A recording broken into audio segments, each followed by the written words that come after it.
I will be brief. I know sometimes I tell you that, and it's not the truth. But I'm so excited about the coming panel immediately following me about the thought leaders who are going to share their vision, and that's what we're all to hear. I'm going to briefly walk down memory lane, but really make it brief. I do want to remind us that it was 25 years ago when Joan Bavaria, who truly was a visionary leader, who people in this room who know her loved her remarkable spirit, her intellect, just a brilliant leader, who said, somehow the conversation is wrong. Corporations are not thinking about the environment and social issues as part of their financial bottom line, the ethic of what the company is about, the future of the company, and frankly, the shareholder value of the company. And Dennis Hayes, another brilliant visionary who started Earth Day, as many of us who are older than 25 remember 40 years ago or so when we were out on the streets talking about needing to act on the environment sooner rather than later. And Joan and Dennis came together. Joan, a small investor, Dennis, an environmental visionary, and together they said, we need to help build a movement not only about environmental activists, although that is without question an important engine of where we're going, but a movement that is larger and bigger and brings in the capital market leaders because it makes sense for who they are and what they do. And that conversation needs to be changed, needs to be ignited, and it needs to be serious. I think in those days it was the Coalition for Environmentally Responsible Economies. That was a mouthful. We've changed the name. But we haven't changed the spirit or, frankly, the mission. The mission 25 years ago was integrating sustainability into capital markets. What is the mission today? Integrating sustainability into capital markets. Rare that an organization stays within their lane, stays with what they set out to do, doesn't deviate because it was so right, it was so smart, it made so much sense, and we thank Joan, who I am so sorry can't be here, who passed away 5 or 6 years ago, and Dennis Hayes, who wanted to be here, but who is doing great things as the president of the Bullitt Foundation in the western part of the country. When they started, sustainability, social responsibility was an oxymoron. The Clean Air Act, the Clean Water Act were relatively new. The notion of moving capital market players to act beyond their regulatory obligations was considered radical, downright far-fetched. But Joan and Dennis were right. It is companies, like many of you, who knew that in many instances they need to go beyond what was a regulatory requirement. And companies and investors, so many of you in the room, are recognizing that going beyond the bare minimum is an imperative for competing in our fast-changing, resource-constrained global economy. And you're leading the way as we crucially need. Think about a couple of the things that Ceres has done. I promise not to give you hook, line, and sinker. You could read it all on our website, and I hope you all go there regularly, every day at least. Think about the fact that we talked about standards and we talked about transparency, and there were none. People thought trying to mandate or trying to have a voluntary standard for corporate reporting was radical. Nobody was going to do it, and we'd be whistling Dixie. And what happened? After germinating this idea of the Global Reporting Initiative, working, bringing people together, making it a mission not only for activists, but bringing to the table investors who wanted and needed the information, companies who weren't used to reporting that information, but who saw the handwriting on the wall, advocates from around the world, from continents across this world, not just the United States, sat together, worked together, fought together, disagreed. Many thought it was doomed before it was launched, and now 4,600 multinational companies are using the Global Reporting Initiative, and we'll hear more from Christy Wood, their chair. But progress is being made because of each of you. And in many instances, Ceres has worked with the SEC, with the National Association of Insurance Commissioners, to even go further, where it makes sense, where climate risk is a material risk, to have the SEC and the National Association of Insurance Commissioners build it into what they mandate, frankly, and build it into what they educate companies and insurance companies about. The world is very, very different, but we're proud that we have taken these concepts, made them real, made them actionable, If 4,600 multinational companies are using GRI, and Fortune 500 companies and publicly traded companies are talking about climate risk in their 10Ks, and insurance companies are looking at the financial risks and opportunities, this collective, this small group of people we have in this room should know that collectively and together we have made a difference. And investors are in the game. I know many of you say we need to hear more from our investors who will support our actions on sustainability, our investments in clean energy, in new systems and new technology. And I think one of my board chairs, our co-chair Ann Stasbaugh, the CEO of CalPERS, the largest public pension fund in the country, will talk to you a little bit more tomorrow about the fact that they do care and they do look at those issues. That has been a journey we've been on together. You asked that we bring investors into our conversations, into our conferences, into our meetings, and indeed nearly half the room has done that today, and the discussions and the conversations are real, are thoughtful. We work together to figure out how to make it happen. And we're out there on systems changes. We're leading a discussion on stock exchanges and what kind of listings relating to sustainability they ought to put into place. Not because it's popular, not because culture is moving in that way, but because stock exchanges have listing requirements for material issues, for real risks, and the things we're talking about today belong right there on the listings of the stock exchanges. Or our investor network that we built with 103 investors who are integrating climate into what they do and how they look at things. Or setting new standards. The Ceres roadmap, again, built with each of you. We didn't go into a dark corner and say what's important for companies to do. We said, what is a standard of best practice? How do we build that together? And then how do we work to make sure people are implementing those standards? And it was no longer about just disclosure. It was about performance, about stakeholder engagement, about whether boards of directors of the largest publicly traded companies are setting goals around sustainability. I will tell you we're seeing more of that, and we'll get into our new report in greater detail, but not enough. But we are seeing progress on tying sustainability metrics to compensation. When things are important and matter, compensation is tied to that, and we see change. We are seeing change. We're seeing more companies build that into their formulas. Again, we'll give you some more data, some more details, but we've got a way to go. Without question, sustainability is going mainstream. Ceres has been a part of that. When we started, there was one of us. Now there are thousands of organizations, of nonprofits. Sometimes that creates competition in the NGO world. We're all worried about each other. But no, what that means is this issue has come of age. That it is not only nonprofits, though.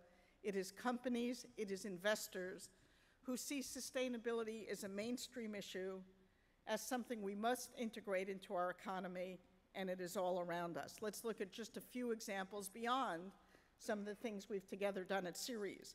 Starting with renewable energy, it is cheaper than ever. And whether you're talking about blue states or red states, and frankly, we have got to change the conversation from sustainability and renewable energy only being about progressive places, about the East Coast and West Coast. These are issues about our children's future. Whether you're an R or a D, a West Coast, a East Coast, or a red state or a blue state, we need to care about building a world for our future. And we are starting to see that. 43% of new power capacity installed last year globally was renewable energy. That's 81,000 megawatts of new capacity. As far as I could tell, that's breathtaking. And in 18 states where there are renewable portfolio standards, standards that say the state has to implement a certain amount of renewable energy, there have been battles to repeal those statutes. 17 of those battles have won, and one is still outstanding. We are seeing these things as key parts of our economy. Or look at clean energy investing. Green bonds are exploding. The market was $2 billion a few years ago, and we're now seeing projections hitting $40 billion for this year alone. It's numbers like this that give me hope that the Ceres Clean Trillion campaign, an effort to boost clean energy investment globally by $1 trillion a year, is indeed achievable. And let's look at companies. The vast majority of the Ceres network companies have set greenhouse gas reduction goals, and a third of them have gone even further, setting goals that align with the reductions scientists say are needed to prevent catastrophic global warming. And we're also seeing more companies speaking out for strong climate policies. In just 12 months, the number of companies who have signed the Ceres Climate Declaration has skyrocketed to nearly 800 companies. From industry leaders like Apple, Unilever, VF Corporation, Jones Lang LaSalle, Starbucks, the list keeps growing, and so many of you part of it. And today I get a chance to announce one more company, a leadership company who we have worked with on bringing greenhouse gas emissions down, on model water programs that others should look to see how it might work. The Walt Disney Company, somebody who's been in every one of our homes, has just signed the Climate Declaration, and welcome.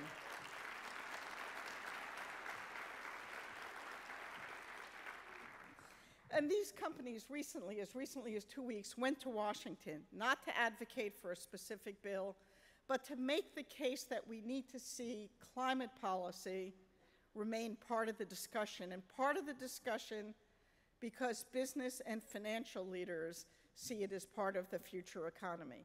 It is not about one particular bill. We will have lots of debates amongst ourselves as to what's the right message, what is the exact language. That is not the question. The question is, when we don't have leadership in Washington, the leadership is going to come from people in this room. You are driving it. You are changing the conversation. You are changing the debate. And we heard back from both the White House and from Sheldon Whitehouse, sounds a little similar, the senator from Rhode Island, that he believes these debates will stay alive in Washington if one thing happens. If business leaders and financial leaders remain in the debate, lead the debate, continue coming to Washington, and make the case that these issues are about the future of our economy. So, without question, I come to these discussions, I come to these conferences, I come to these meetings. I'm heartened, I feel emboldened when I leave. I look at what each of you have done, your leadership within your own shops, companies, investment houses. It is nothing short of remarkable. You have done an extraordinary amount. But as I said at the beginning, we've got a long way to go.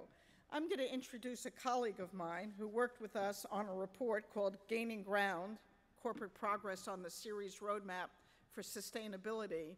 The report was a collaboration with Sustainalytics.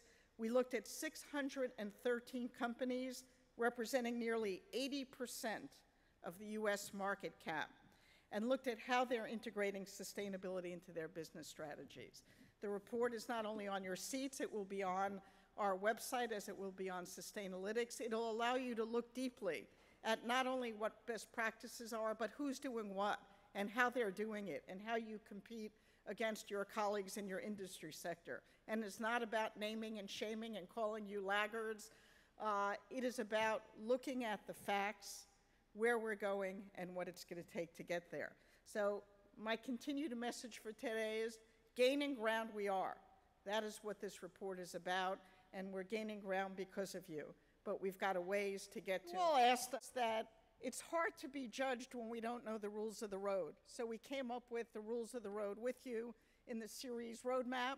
There are other rules of the road, but it was a standard by which we could judge each other. And you asked us to judge you. So 2 years ago, we looked at how you're stacking up, how 80% or so of the publicly traded companies are stacking up against that standard, and we just did it again. You've got the data.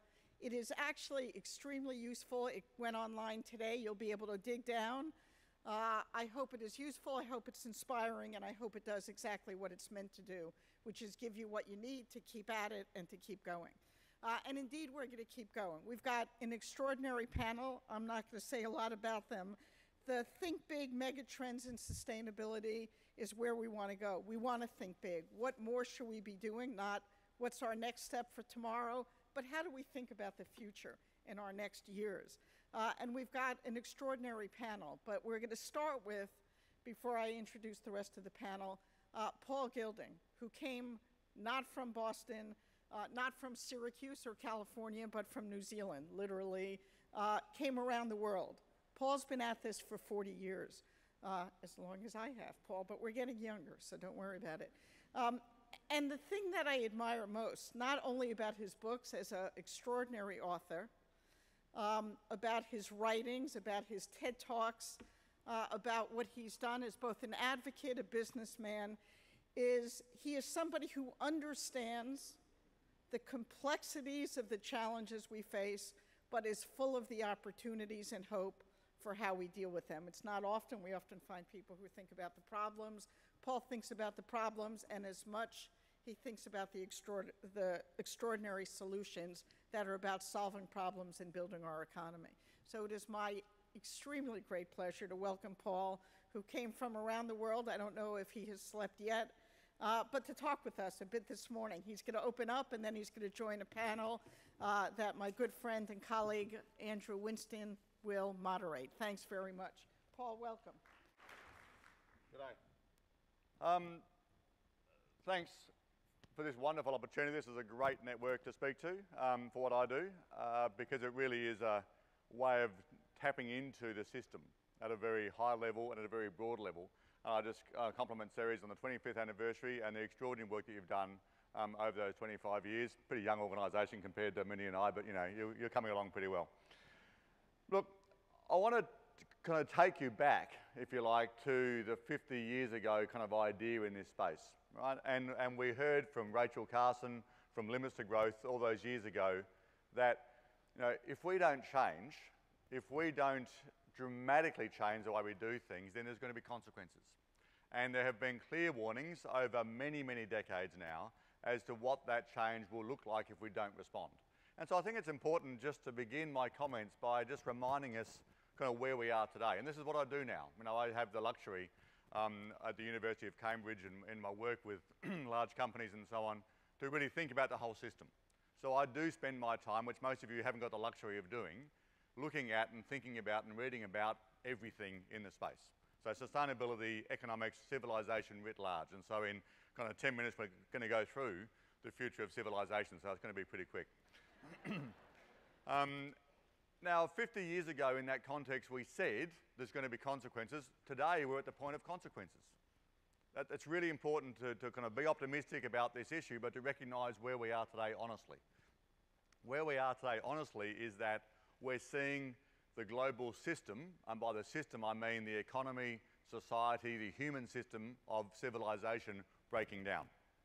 Right? We're seeing the system straining at such a level that if you looked at this from outer space or from the future, you'll say, my God, were they not paying any attention at all? Wasn't it so clear and so obvious?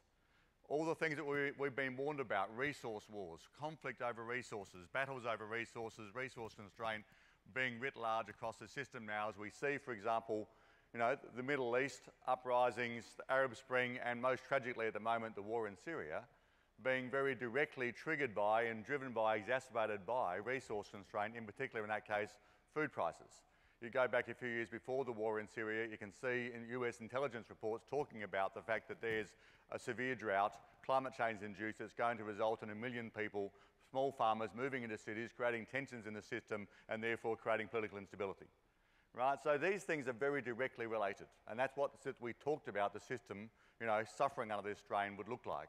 We're seeing conflict over resource wars, resource grabbing happening around the world as China correctly and legitimately is going around the world, you know, buying up countries effectively for farmland to feed their people. Right? That's the sort of thing we talked about that would happen at this time if we didn't change. Right? We're seeing climate change accelerating, frankly, out of control. And all the forecasts that we made, the IPCC and so on, have all proven to be not just correct, but understating badly the consequences. Right? So when I go to a polar ice expert like Peter Wadhams at the University of Cambridge and talk to him about the fact that the IPCC said 2100 was when the North Pole sea ice would melt, and now we're looking at maybe 2050, isn't that terrifying? He said, no, that's not terrifying. I think the North Pole sea ice will all be gone within a couple of years. Right? Now, he may or may not be right. The point is that the system is breaking down at that scale that we're not understanding. We're not thinking about it at that scale. Right? We're also seeing the economic system in serious trouble. we are seeing, I think, as a direct relationship, growth being constrained. Right? We're seeing growth stalled in most Western countries and only really happening at all because we're borrowing yet more from the future, not just ecologically but economically, to pump prime the economy to keep it going long enough in this desperate hope that if we keep on doing the same thing over and over again, we'll get a different result. Right? The common definition of insanity. So we're looking at this process, we're looking at inequality galloping completely out of control. Right? So 60% of the new income generated in the US in the last 30 years has gone to 1% of the people. Now this is what historically leads to revolutions. Right? You don't just keep on consolidating wealth, right, in an aristocracy. Right? This is what happened in history quite a few times, and it turns out pretty badly for the aristocracy normally. Right? So this is not just like unethical, this is stupidity. Right? This is insanity where those who are in charge are saying, come and get us. Right? Because we're going to keep on doing it until you stop us. Right? And that is not the behaviour of a rational, intelligent, advanced civilization, which is how we think of ourselves as being. So I'm not going to leave you here, don't worry, but I want you to sit here for a minute and think about the fact that this is what we know. These are not assertions. This is what the facts say that we are at today. We are at a point where the global economic system, social system, the infrastructure on which we depend is falling apart. Now, that's an important place to sit because that's the context we're in today. This is no longer about incremental change. This is about a very clear choice because there's really only two places we can go to from here. One, which by the way is the most common traffic I get from colleagues, both scientific friends and the few nutters who write to me every day, who talk about the fact, right, that we are on the edge of civilization breakdown and collapse is the most likely outcome.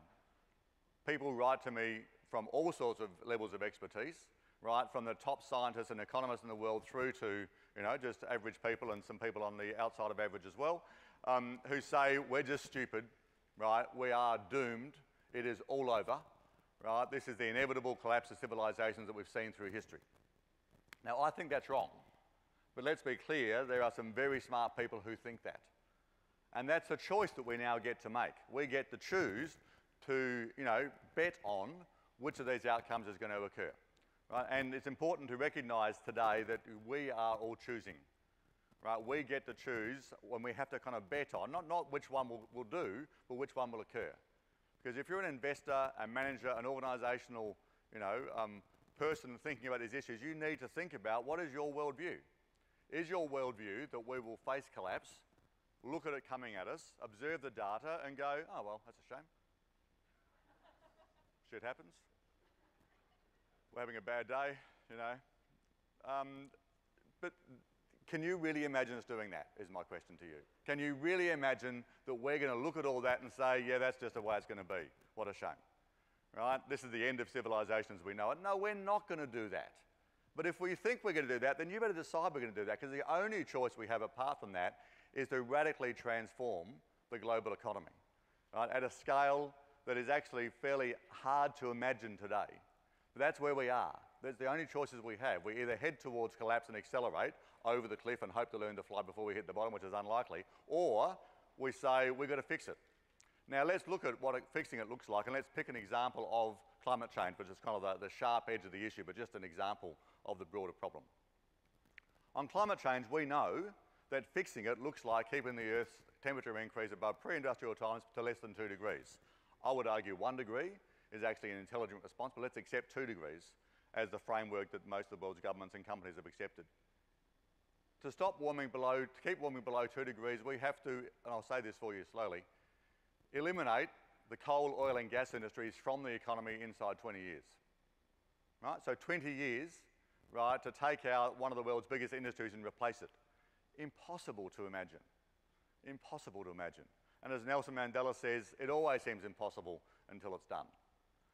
Now, what we're looking at in that context is to take out one of the world's biggest industries and replace it with a better one, with a cleaner one, right, with one that we think is not going to threaten the future of civilization, that we think is not going to threaten the world food supply, and is going to, as a result, serve our economy and our society much better. Now, is that hard to imagine? It's very hard to imagine until you look at what's happening today in the energy market and you see the extraordinary growth in solar, the extraordinary price drops in solar, the way renewables, as Mindy talked about, is actually now dominating the energy industry. And we're looking at reports from Allianz Bernstein, from many investment houses saying we are now at the point where we are seeing a disruptive change in the market. A great article in The Economist recently talked about the European utility sector losing $500 billion in value in the last 5 years because they missed the trends happening in energy efficiency and renewables. Right, major disruptive change occurring in the market. Allianz Bernstein talked about the fact that solar now competes with oil, gas and coal in most of Asia. They talked about, which is this is where you start thinking about what's possible, they talked about the potential for energy deflation inside a decade. Right? Now, no one knows how these technology things unfold. The point is that very smart, very well-informed people are talking about a level of disruption in the energy market which is incomprehensible to today's major players. I say that to you just to make the point that I think, we are on the edge of the transformation that we need to fix this. And what it means is dramatic change in the energy markets, dramatic change in the global economy, trillions of dollars of destroyed value. So if you own that, you want to kind of pay attention.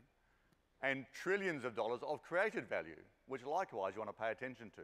And you either believe this is possible, or you believe that collapse is the most likely outcome for civilization. And either of those is an arguable investment strategy, but you better make sure you decide which one you're going for.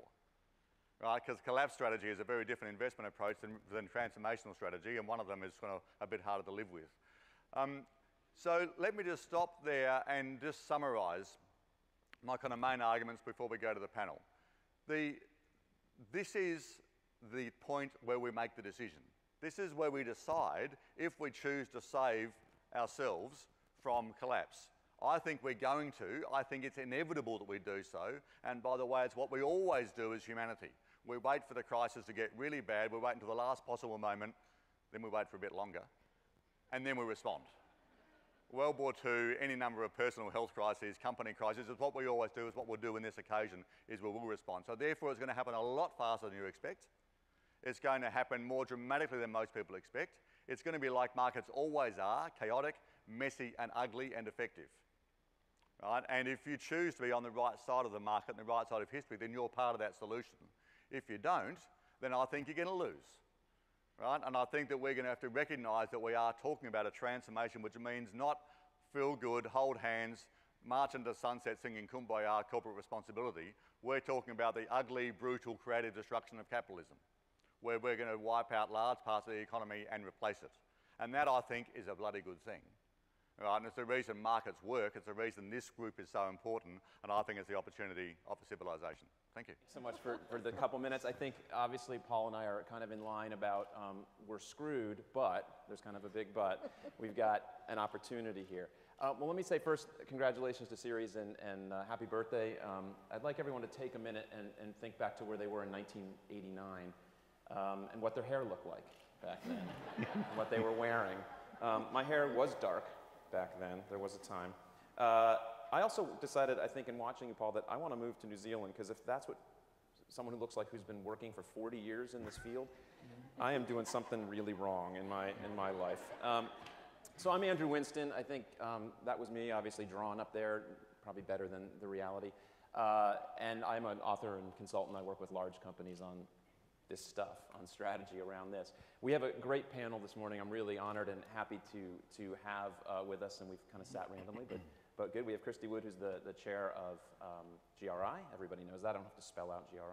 We have Mary O'Malley, who's the head of sustainability for Prudential Financial, and Paul, who you've met. So all the bios are in there. I don't think I need to spend too much time.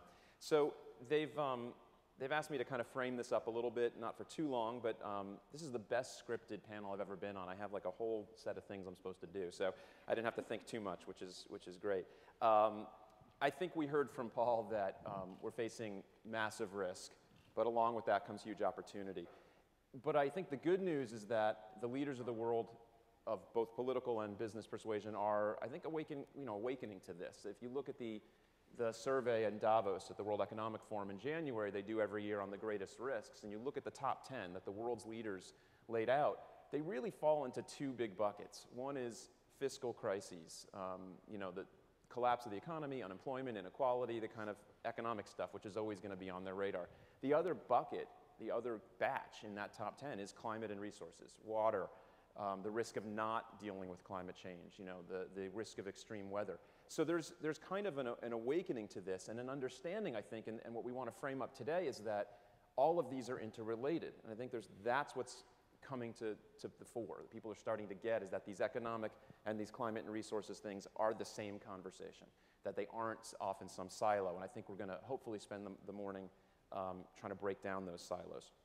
So I think you heard in the video how I described the pivot as kind of flipping our priorities and kind of solving these problems first. But for me, part of the pivot or dealing with the great disruption or whatever you want to call it is pivoting to believe that we can. And I think Paul laid that out absolutely perfectly. Like, we either believe we're going down, you know, to hell, or we are going to do something. And I do think it's inevitable, but that does not mean that there's not some serious work. But that means there's enormous opportunities for investors, for companies, but we need to scale, right? We need to get to scale very, very quickly, and that is always the challenge in these things. The 20 years is probably the first I've heard it put that way, that we need 20 years to get away from all fossil fuels. That's about right, and I assume the science will keep getting tighter. The 80% of carbon reduction by 2050 will become 90, will become 100 probably in the next few years by the next IPCC report.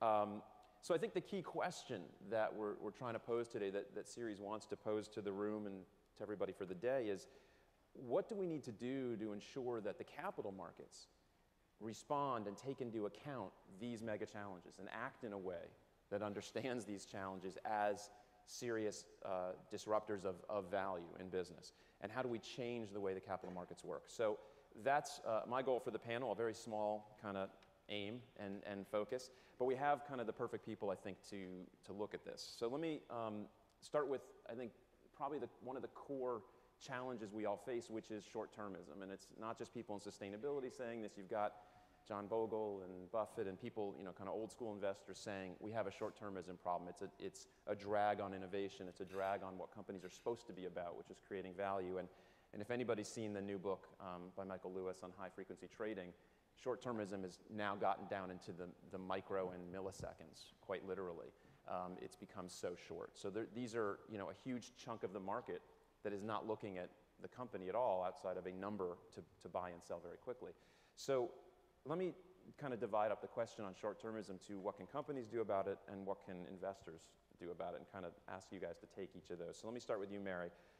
What can companies do to work on longer-term issues and kind of fight this relentless pressure that they have for short-term performance? That's the reality, right? I mean, there's a lot we can do in the short term. There's a ton that pays off quickly. But there are things we need to do thinking longer term. How do they bring that into their operations? Well, what I would suggest, Drew, is that this short-term, long-term dichotomy is actually a false dichotomy.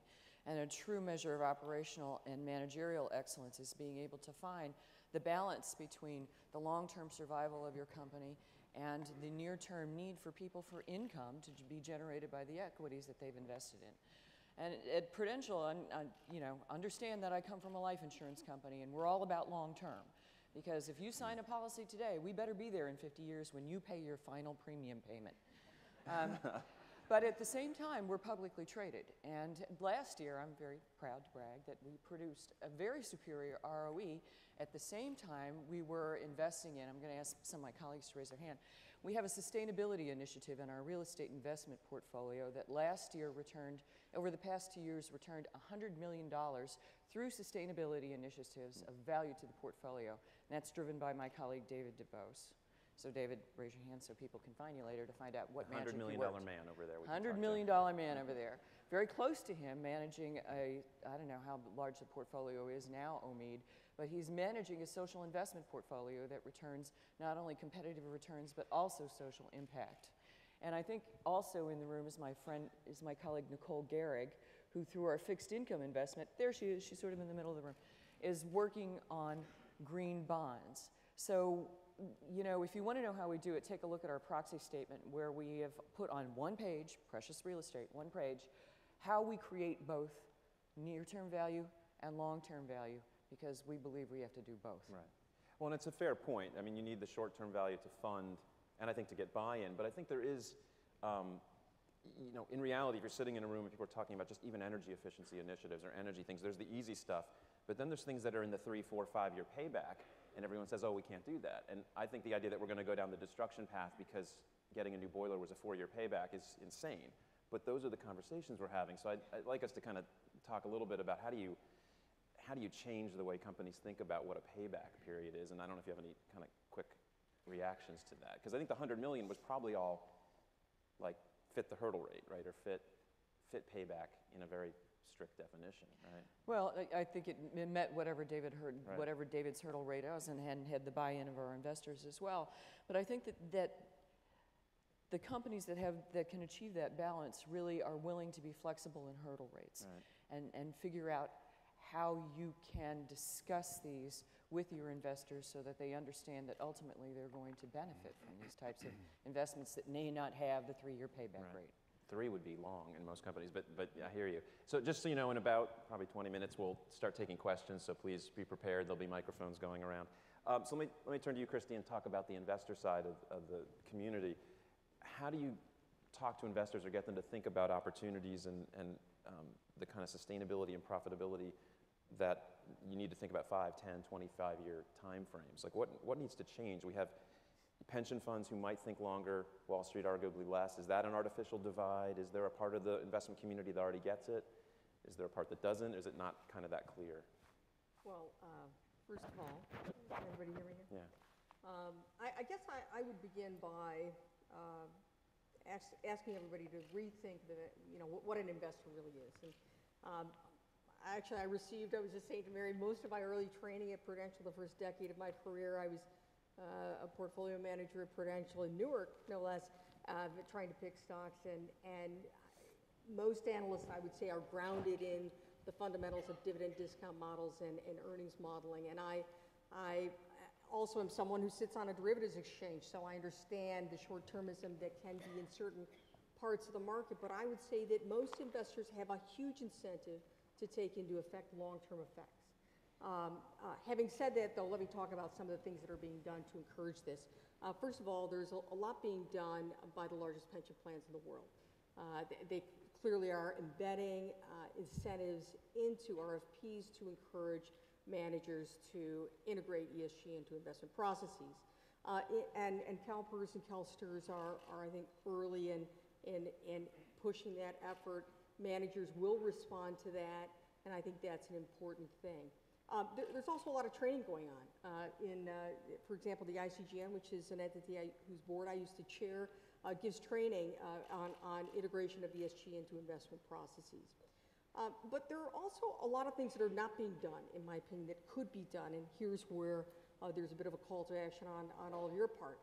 I think more needs to be done to get boards of directors who hire chief executive officers and chief investment officers of the largest asset managers in the world to actually embed in the position descriptions that ESG integration in investment processes needs to be driven down to down deeply into the organization. We need to get the ESG professionals out of the basement of the investment organization next to the IT, in between IT and HR usually is where that happens, and get them up into the meetings with the investment managers and understand that they should be talking to management too. But what I would really kind of complain about is I don't see enough leadership at the top of the boards of directors of let's say, some of the largest asset managers, which incidentally are public companies like BlackRock or EXA, or I'll stop naming insurance companies there, but I would be interested to know if the position descriptions of the chief executives and the chief investment officers of those asset management companies have in their job description ESG integration into the investment processes of the investment teams, and I'm not sure that much is really happening. I'll name one other thing before I stop, and that is that more needs to be done, in my opinion, to enable, more needs to be done to develop protocols for the valuation of social and natural capital, such that when you have a G4 report, which requires everybody to make decisions about materiality of information, that we can actually value the natural and social capital in addition to just financial capital, and analysts can make determinations about the impacts of those of changes in those capitals over long-term earnings horizons. And I actually think the analyst community would respond very well to an evolution of some of the reporting protocols. And also more materiality, less fluff in a lot of the sustainability reporting, more materiality, and I think we'll talk a little bit more hopefully later about integrated reporting, but there's a lot that can be done with integrated reporting that I think will be important. We'll come back to that in a second. So I think the tweetable moment there is we got to get ESG out of the basement next to IT. That was both painful and true. So Mary, let's turn to the kind of, I guess, what I think of the other major kind of point. There's a short-termism. I think the other thing is about setting goals, and the Gaining Ground report, shows how companies are setting goals. And I found in my own research that companies are setting many more goals that are in keeping with the science on climate than I thought, but it's still nowhere near enough. And as a company representative, what do you think a company needs to do to kind of think of in a way that matches the scale of the challenges that Paul laid out? How do you set goals around that think that big? Is that something you can do? Well, I think that there's the issue, and Paul, loved your book, but there's the issue that you have to sort of scare people half to death without completely disempowering them. And talking about that we may have to get to the edge before that occurs is probably a realistic, but when you're setting goals, you don't really want to, walk to the edge first. So I think that there's a lot of things, and actually, Chapter 8, good stuff in Chapter 8, that talks about how you can incentivize either the mindset toward better goal setting or even better behavior within the corporation. And I think a lot of that is what, we have a mic issue. Christy's got a flipper mic. Is a lot of what goes on relative to what Christy said about the understanding in the boardroom and the incentive compensation schemes that get people to the point where they say, okay, well, now I'm responsible for this. I really got to start paying attention and do a little deeper into it. And luckily, some of us have the entree. I know that there are a number of very powerful sustainability officers here who have the ability to influence senior officers and to have these kinds of conversations with them. But absent that, it sometimes takes a grassroots movement. My colleague Barry Stevie over there is famous for driving a lot of changes in our supply chain through a grassroots movement where he was able to bring a lot of people together in the corporation, and the combined choir was able to change behavior. Great. Well, thank you. So, Paul, let's get back to some of your thoughts. So, the IEA has put out these numbers that say we need, many trillions, 36 trillion in 36 years, which is suspiciously round, but I think is correct. And, Ceres has said, okay, we need this clean trillion. Is this even bold enough? Do you think that the $1 trillion number, is that going to motivate people? Is this a bold enough goal? Look, I think the issue in that is to not so much think about the amount of money involved or to mobilise that, but how it's actually going to occur. Right? Is that we tend to think of this as a very smooth, methodical process where we slowly but surely get the capital markets to shift a bit over here, then a bit more, and solar gets a bit cheaper and coal gets a bit more expensive, and we slowly transition over several decades. And my point is, the numbers are probably right, almost, but that's not the main point, whether they're right or wrong. The point is, how will that unfold? And how it will most likely unfold is the way markets always do these things, which is disruptive, right? And it's dramatic. And a lot of people lose in that process. Right? And I think we kind of have to move away from this idea that it's about, don't get me wrong, mobilising the capital markets is like one of the most important things we have to do, right? And that's why I'm here, because I think it is a profoundly significant task. But as we do that, recognise how it will actually unfold. Right? And we don't tend to do things in markets smoothly. We tend to do them dramatically. Right. And that tends to result in large amounts of lost capital, stranded assets, and their replacement with new businesses. It means people lose jobs, countries fall apart, countries succeed. Now, that sort of process of change is actually really important to recognise. That's how it will be mobilised. And it will be mobilised, late, but then dramatically. And I think that this whole long-term, short-term thing is also important in that context, that we forget how effective we are as a society at doing things long-term when we choose to do so.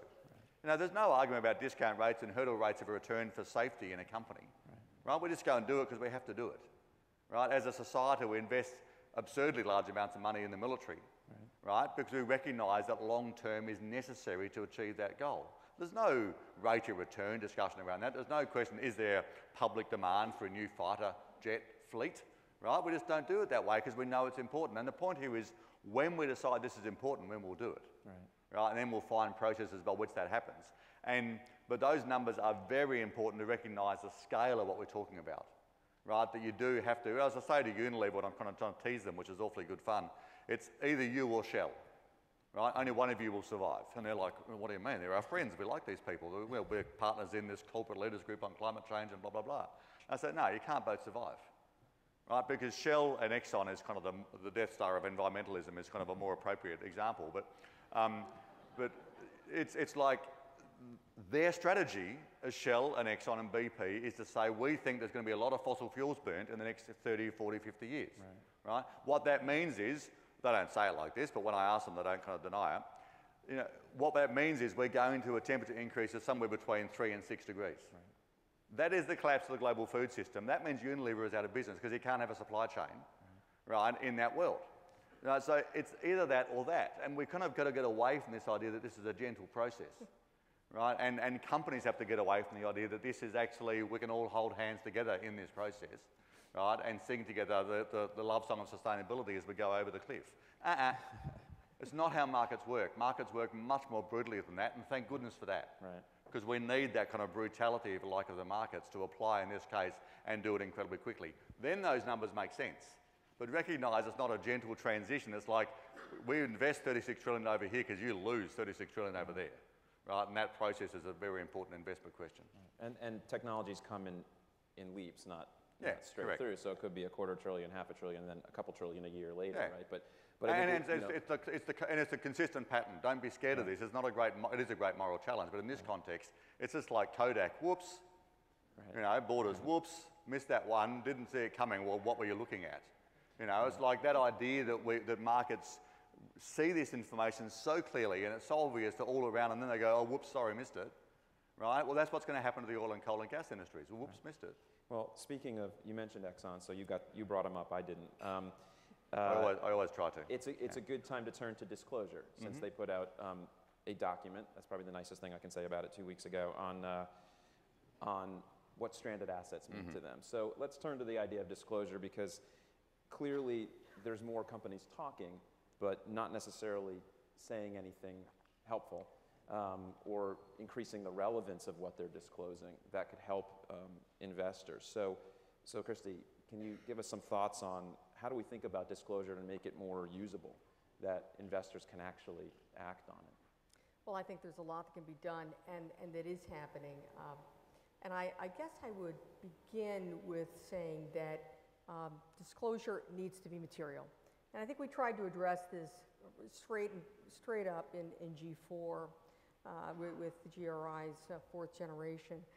And that is that now a company has to decide what the material impacts are and the boundaries and what is material to their stakeholders and material to the long-term value creation of the company.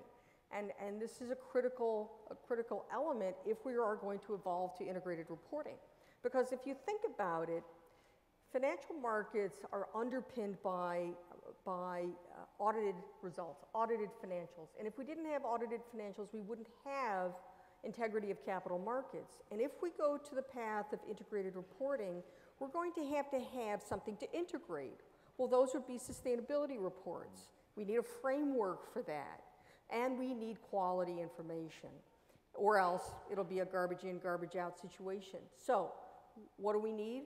We need more materiality, less greenwash, less irrelevant data and fluff, less sort of sizzle in these glossy reports. We need more material information. It needs to be integrated into the financials, and we need a holistic representation of the sources of long-term value creation of the company. And I think that integrated reporting will get us there, but you need an intermediary step because you cannot go to integrated reporting unless you have something to integrate. So we need better information in G4 type reports, of which Mindy already said thousands of companies are presenting already, and I think we've come a very long way. But that is going to be the critical thing, materiality, and also I have to add consistency of the definition of materiality is required, because and material to whom? You know, I mean, clearly in the G4 sense, because we're a multi-stakeholder organization. It's not just investors. It's material to employees. It's material to civil society. It's materiality in terms of issues like corruption and bribery and labor issues in the supply chain. So these are challenging issues, and I think, but materiality is the key, and I think we're getting there. Great. So it always struck me that the integrated reporting conversation is not just about literally the reporting, but integrating the strategic discussion, right? Integrating how you actually operate as a business. So I know that you're embarking at Prudential on integrated reporting now. How do you see it as a lever or a kind of useful tool for change for doing that integration we all know has to happen within the company? So it's not just the report itself. Right. So what happens when you start down the integrated reporting path, which frankly has given me brain damage, but what happens is you start raising uncomfortable questions within the organization.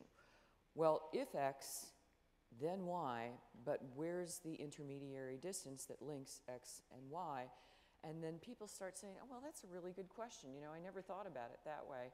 And I've seen some very useful developments start coming out of this in discussions about not only short-term issues, but also long-term issues and how they may affect both within and without the company. So I'm fortunate to work with some really great people within Prudential who are helping me think through this, because obviously I was a professional do-gooder for many years. And You still understanding the business, well, yes, but understanding the business is really where we need to reach out to our colleagues both within and outside the organizations to understand where those inflection points are between X and Y. Can I just come back to this idea of transparency and clarity with both these comments have touched on? Is this the Exxon report, for example? I think is an excellent report. I think it's the only oil company being honest, right? And it's very clear as a business strategy response, which is we are going to produce more and more fossil fuels unless you stop us, right? And we're going to fight really hard to prevent you from stopping us. Now that is what they're doing. It's like, to me, it's a delightfully clear business strategy response, which is that, you know, we are very clear on what we're doing. We're going to fight against regulation in this area, right? We think there's a great market for energy from fossil fuels, and we intend to keep on producing it, and therefore we're not going to change. So if you're an investor, that is actually delightfully honest and clear, which is that if you believe that view, the kind of collapse scenario, that fossil fuels will get bigger and bigger, then Exxon's a great place to invest because they're very efficient, right? They're highly profitable, and they do fossil fuels better than anybody else does. Right, now, if you don't believe that's going to happen, then we're going to have something different, then worry about the risk, because that's the contrast they're putting out. So I think as a piece of investment advice, it's actually very useful, because what you're saying there is, if you think the transition is going to occur, don't put your money over here. Right. There is no chance of them transitioning, right? So that's I think, an investment question, and I think it's therefore delightfully clear and transparent. Right. And they are saying, you know, we're the Death Star, come and get us. Yeah, they're saying, come regulate us.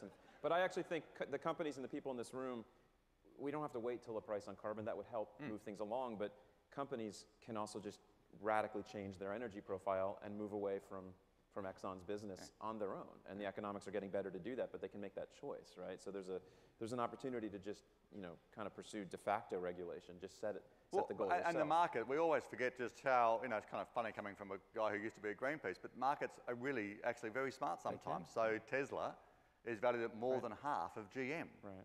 30,000 cars versus, 5 million cars. Now, the market is, you know, arguably a bit of irrational exuberance going on there, but they're recognising that this transition could occur, and therefore there's a bet being placed on that possibility. And that's why markets, I think, are an effective transition tool in this process. So one last thought, and then we'll open it up. I think Mary's comment had another takeaway, which is that the process of deciding materiality, which is required for both integrated reporting and G4, is making companies better, because no longer is the sustainability report being written by a couple of people sitting in the corner of some building.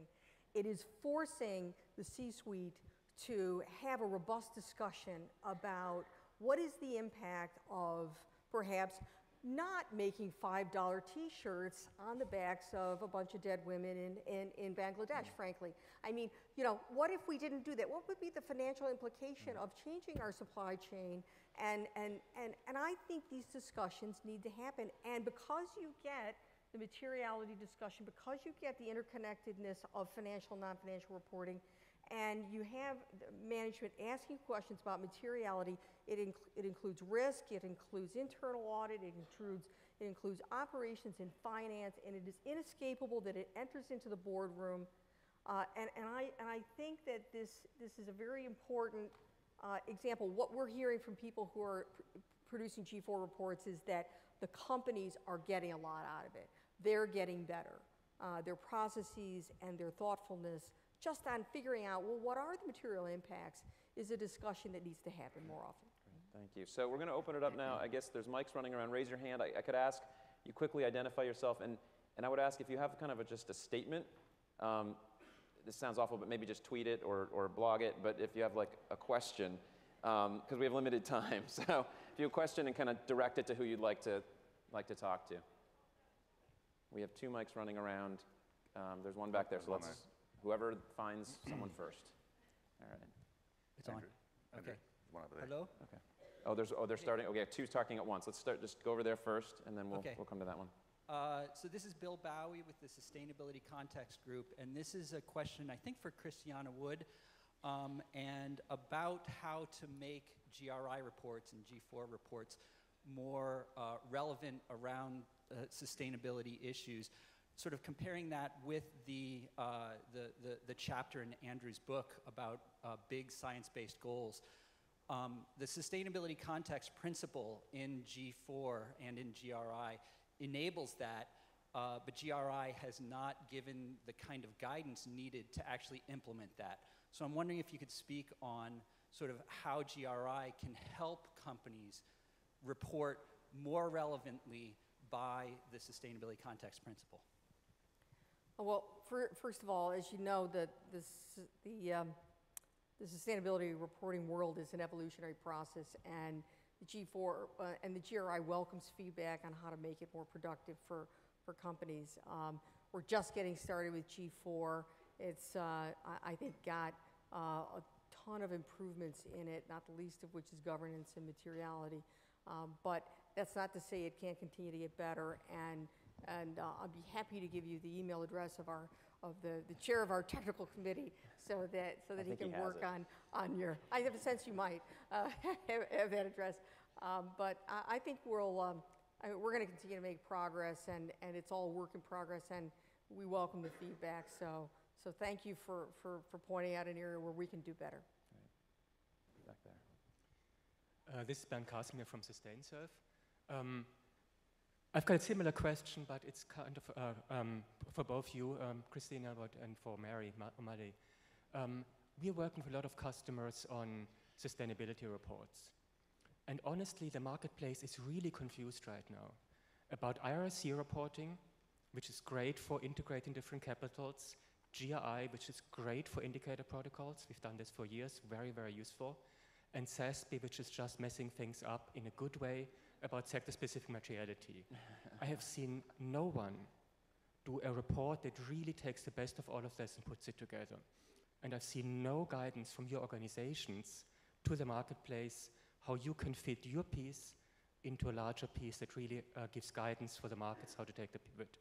How can we get beyond this, bits and pieces? How can we integrate those frameworks? So we need a unified theory of reporting, basically. Do you want to start? So, should I? Bernd, I'm actually trying to do that right now, using the IIRC framework filled in with GRI KPIs, finding a melded definition of materiality, and then where I can get the data integrating SASB or SASB. And I have to tell you, it's, if I don't have a stroke at the end of this process, I don't know why. It's very difficult, but it makes an enormous amount of sense. And as Christy talked about earlier, it is really raising those kinds of questions that drive improved performance. But I would imagine that there are a lot of people that prefer, because it's more appropriate for their organization, to keep those things separate. I don't know. What's your experience? Well, first of all, I acknowledge the very good point that you've made, which is it's a bit of a confusing time. I also want to say that I think the evolution of SASB and the very presence of SASB in the United States is a tremendous evolution and contribution to sustainability reporting, of which, incidentally, we are all incredibly supportive. I think that there are many ways to look at this, and I would say that they're not entirely inconsistent. So for example, if you're writing a GRI report and we don't have a sector supplement on that area, it is not inconsistent that you could use SASB sector indicators. Why not? And so we would support that. I think that there is a way for these frameworks to fit together. And in addition to that, with the IRC, again, as I'm saying, you know, you can't do an integrated report until you've done a sustainability report. I think Mary found that out. You know, yeah. And I helped recruit Prudential to be an integrated reporter because I'm one of the IRC board members, and thankfully they have leadership there to do that. And it's a journey. We know that, but it's so important in the end game. So just to repeat my conclusion here, I don't think they're inconsistent necessarily. I do agree that more can be done. And let me tell you what the IRC is doing about that. You know, a lot of credit to Paul Druckmann, and I would also give a little bit of credit to the board of the IRC. We've started a corporate reporting dialogue where we're getting all the corporate reporting frameworks to talk together. That said, you know, I can't say that we're where we need to be in providing clarity to the marketplace. And again, we're working on it. Great. Thank you. I think one or two more. Got one there. Hi there. I'm Konstantina Bikta, ESG Research Manager with Boston Common Asset Management. We are an ESG firm based here in Boston. I want to thank the panel for such an excellent discussion this morning. And my question is on disclosure and is addressed to Christiana. I would like you to share with us your experience and your perspective on the impact of the recently adopted rules at the EU level requiring large cap companies to disclose, companies that are listed at the European stock exchanges. And we know that GRI work closely with the European Parliament towards developing and adopting the rules. So since we are talking about the disclosure and how we can promote more disclosure, I very much like to hear your perspective about the impact that you see on the EU rules having on disclosure amongst large companies. And then perhaps to share some of the work you've done and lessons that we can learn and take here at the US level as well. Thank you. Well, thank you for highlighting what I believe is a profound advancement in the European Union, and you know, really hats off to Commissioner Barnier for his leadership there. I think that roughly 6,000 companies that have over 500 employees each will have to be completely transparent on their impacts, not just on the environment, but all sorts of impacts and diversity, as well as you know, outside the boundaries of the EU. And that's going to affect any company here in the United States or in China that wants to do business in the EU. So its impacts, in my opinion, are far-reaching. But I would observe this, that there are some areas of the world which are very conducive to report or explain. The United States doesn't happen to be one of them. And unfortunately, neither is Japan. And it's, I think, entirely cultural. Some of it we can blame on the lawyers, but we can't blame them for everything. But I would say that I don't see something, I have to acknowledge, I don't see anytime soon something like the EU directive coming within the United States. The United States seems to have done very well as a voluntary uptake area. In fact, here's a surprise to all of you in the room, there's a higher percentage of companies in the United States, of the largest 100 companies, that are producing sustainability reports than in other continents, including Europe, including South America, including Asia. And incidentally, let me just say, there's a higher percentage of them that are GRI reporters, and a higher percentage, in addition to that are using assurance. I didn't say much about assurance, but in my opinion, if we do integrated reporting, we have to have assurance because the quality of the reports has to come up. So to try to get back to your question, though, it's profound. Well, you know, what the European Union has done. I think that we have to understand that the cultural differences in different continents will need to allow for different kinds of evolution. I think voluntary reporting has demonstrated tremendous uptake here in the United States. I look to the audit and accounting profession to increase, hopefully, the assurance, and the companies to to buy into that as well, because I think that is the roadmap to integrated reporting, which I think benefits everyone. Well, thank you. I think I'm getting the hook. We have to kind of wrap it up.